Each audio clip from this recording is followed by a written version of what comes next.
कि आपका बेटा या बेटी कौन सा गेम खेल रहे हैं।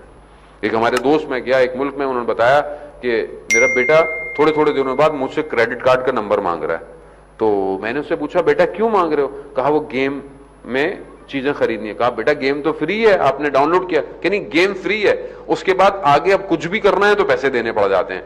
तो कहते हैं मैंने एक दिन देखूं कि ये गेम है क्या, तो देखा वो गेम मार धाड़ है, मारना, किलिंग, ठीक है। अब वो जहन की तरबियत कर रहे हैं, जहन को सफाक बना रहे हैं। अच्छा, उसके अंदर उन्होंने कहा कि मैंने देखा कि मेरे बेटे ने लड़की का इंतखाब किया हुआ है, यानी जो अंदर वो हमजाद है, क्योंकि देखिए जो गेम होता है उसमें आप खुद अंदर है ना, जब आप ज्यादा खेलते हैं तो आपकी जिंदगी वही, यानी virtual life will become real life, basically वो हो जाती। तो कहा उसने लड़की का इंतखाब किया है। तो मैंने उससे पूछा बेटा तुम लड़के का इंतखाब करो, तुम लड़के हो? कहा नहीं, उसमें बहुत पावर है, उसमें सारी चीजें हैं। देखा आपने how they are changing gender. लेकिन क्योंकि अभी आपको समझ में नहीं आएगी बात, या आपको कुछ अरसे के बाद समझ में आएगी। दुश्मन 50-100 साल की प्लानिंग से चल रहा है, हमसे 5 दिन की प्लानिंग नहीं होती है।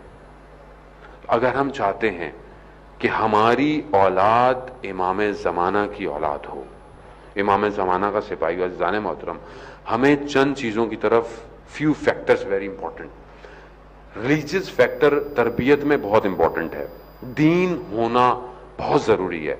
अगर ये बच्चा या बच्ची दीनदार है तो ये अपनी तन्हाई में, अपने खलवत में खुदा का खौफ रखेगा, आपको घबराने की जरूरत नहीं होगी।